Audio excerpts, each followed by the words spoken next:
Que é aquele momento? Essa pergunta sua é Ele sabe o que vai fantástica. acontecer, ele sabe a missão, ele sabe que tem que fazer aquilo, mas ao mesmo tempo tem o lado humano que fala, meu Deus, eu vou sofrer, eu vou passar uma humilhação. Ele sabe o que espera ele. Vilela, Que momento é esse? Você está fazendo para mim a pergunta mais importante da história do cristianismo. Exato. Naquele momento, o que é isso? Eu vou explicar. Ele poderia, o lado humano dele, falar, não, eu sou Deus, eu não preciso passar por isso. Eu vou explicar isso aí. Então vamos montar a cena. Vamos colocar o contexto. Vamos montar a cena. Jesus tinha acabado de sair do cenáculo, certo, onde ele encerra um ciclo. A Páscoa judaica, o judaísmo vem até ali no cenáculo, quando a mesa está posta, o cordeiro assado, os pães sem fermento, ervas amargas. Aquilo tem um significado muito forte. Muito forte, muito forte. A Páscoa... Porque ele é judeu e aquele povo, isso. Aquilo é super importante. Muito importante, porque isso representava a libertação da escravidão do Egito. Foi o êxodo. Então, ali naquele momento, Jesus pega o pão, o parte e diz, este corpo, este pão é o meu corpo. Por que ele faz isso? Por quê? Qual o significado? Qual o significado disso? Porque a partir daquele momento, ele era o cordeiro que tira o pecado do mundo. E ele era o ofertante. Ele era o ofertante e oferta. Ele era o sacerdote e o cordeiro. A partir daquele momento não tem mais matança de cordeiro. A partir daquele momento não tem mais derramamento de sangue em altar. Por quê? Não. Ali a Páscoa judaica estava se cumprindo. A consumação da Páscoa judaica aconteceu ali. A partir dali não tem mais a Páscoa de matança de cordeiro, de sangue derramado. A partir dali você tem agora a ceia do Senhor, o sacramento da ceia, a Eucaristia, que deve relembrar a morte de Cristo até a sua volta. A partir dali ele pega um cálice com vinho e diz, este cálice é a nova aliança em meu sangue. Ou seja, ele está inaugurando a nova aliança. E na nova aliança, ele vem como sacrifício. Ali ele está se entregando. Então, quando ele desce do Monte Sião, do cenáculo, atravessa o Vale do Cedron, mergulha nas fraldas do Monte das Oliveiras, onde tem uma prensa de azeite, onde ele era acostumado a orar, diz o texto bíblico que ele deixa 3 dos seus discípulos para trás, ou melhor, 8 dos seus discípulos para trás, Judas não está mais entre eles, pega Pedro, Tiago e João e diz, vocês vêm comigo. Quando ele fica sozinho com os 3, ele abre o coração para eles e diz assim, a minha alma está profundamente triste até a morte, ficai comigo, vigiai comigo. E ele sozinho avança para o interior do jardim. E diz o texto lá em Hebreus 5,7, que ele prostrado oferece aquele que podia livrá-lo da morte, forte clamor e lágrimas. Ele ora e chora, e ora e chora, e ora e chora. E naquele momento diz, Pai, se possível, passe de mim este cálice sem que eu beba. Mas ele sabe que não era possível. Porém, seja feita a tua vontade. Então, mas ele sabe que para isso ele veio. Agora, a pergunta que você fez, que é para mim mais importante, o que é esse cálice? Exato. O que significa esse cálice? Muita gente acha que... a cruz, não é? Muita gente acha que esse cálice era a consciência de que ele seria abandonado pelos seus discípulos, que ele seria esbordoado e cuspido pelo sinédrio, que ele seria espancado e vilipendiado no pretório romano, que ele passaria a vergonha de carregar um lenho maldito numa rua apinhada de gente xingando e gritando crucifica, o ensandecida, que seria a exposição vergonhosa da cruz, do sofrimento atroz, da sede severa, das cãibras e das dores. E a resposta é 1000 vezes não. Não? Não. Não é esse o cálice? Não. O que é o cálice? O cálice, Vilela, era a consciência que Jesus Cristo tinha de que, sendo ele o amado do Pai, o Pai viraria o rosto e o desampararia na cruz.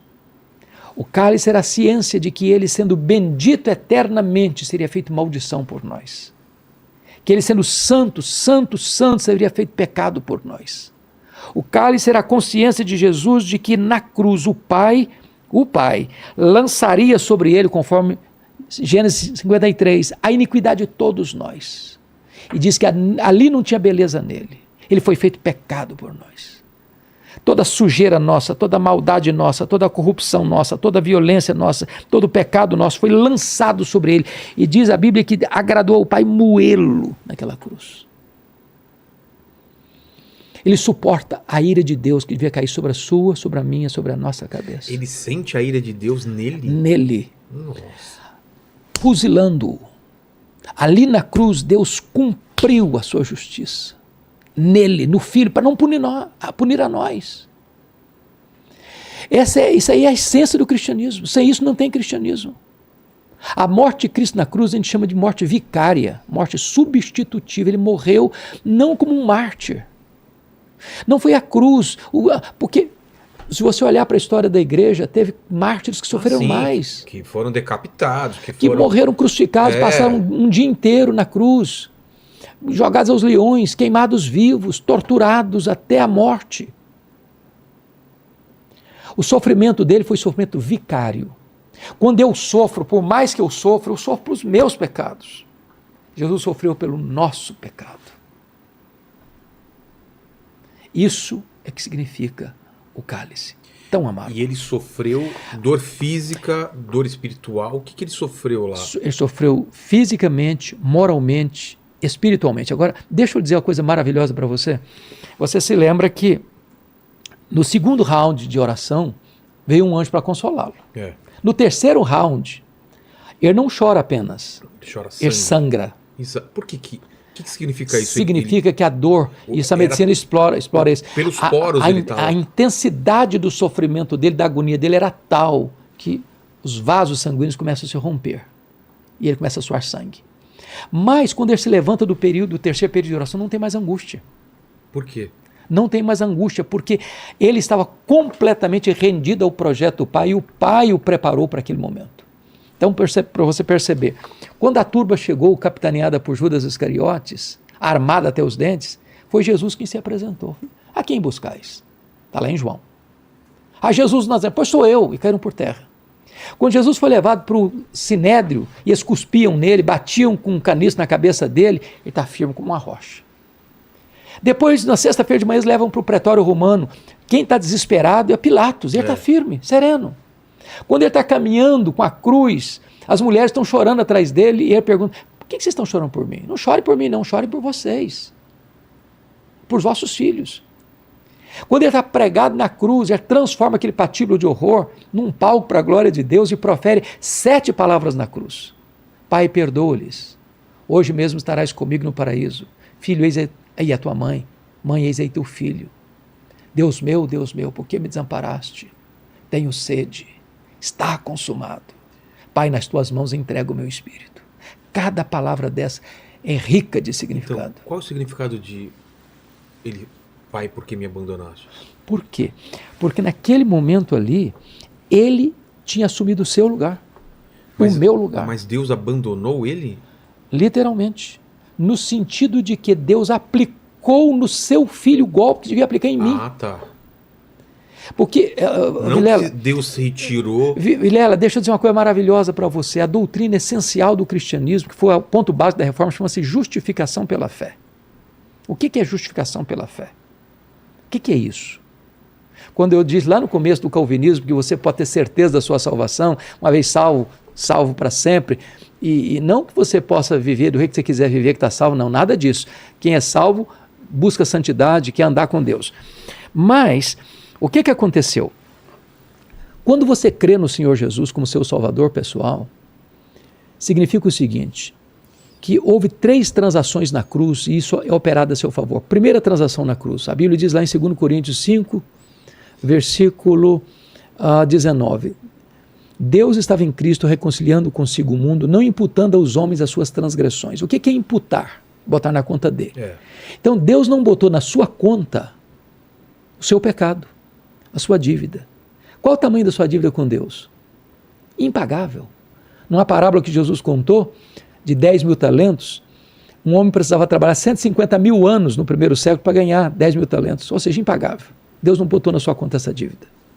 Botou na dívida, na conta de quem? Aí responde a Bíblia, 2 Coríntios 5, 21. Aquele que não conheceu o pecado, Deus o fez pecado por nós. Deus pegou toda a sua dívida e botou na conta do seu filho, lá na cruz. O que Jesus fez com a sua dívida? Ele rasgou a sua dívida, anulou-a e a encravou na cruz e deu um brado na cruz. Tetelestai. Está pago, está consumado. E é isso que significa que está consumado? Está consumado. Não deve mais nada. Você está quites com a lei de Deus. Você está quites com a justiça de Deus. Agora, está escrito lá na terceira fase.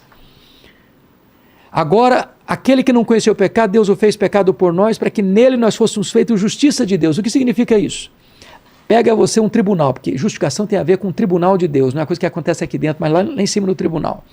Deus pegou sua ficha lá no céu, lá no tribunal, tinha uma dívida lá impagável, Deus não botou essa dívida na sua conta, botou na conta de Cristo, Cristo pagou essa dívida, você não tem mais dívida nenhuma, mas agora está escrito lá que Deus creditou na sua conta todo o crédito infinito da justiça de Cristo. Ele morreu por você, pelos seus pecados, em seu lugar. Isso significa que você está justificado, é mais do que perdão. Justificação é mais do que perdão. Perdão é um conceito negativo, justificação é um conceito positivo. Me permita explicar. Tá. Imagine você que você devesse R$1 milhão no banco. Está amarrado. Mas você não tem um centavo. Para, né? Ainda bem que só imagina, né? É, só imaginar. Vamos imaginar que o Paquito. Paquito. R$1 milhão no banco, você não tem um centavo. Meu Deus. Aí alguém vai lá e deposita na sua conta R$1 milhão, a sua dívida é o quê? Perdoada, quitada. Você não deve, você não dá. Está pago, está pago. Mas se você estava quebrado, você contou, você não tem mais dívida. Isso é perdão. Isso é perdão. O que é justificação? É muito mais do que perdão, porque perdão é um conceito negativo.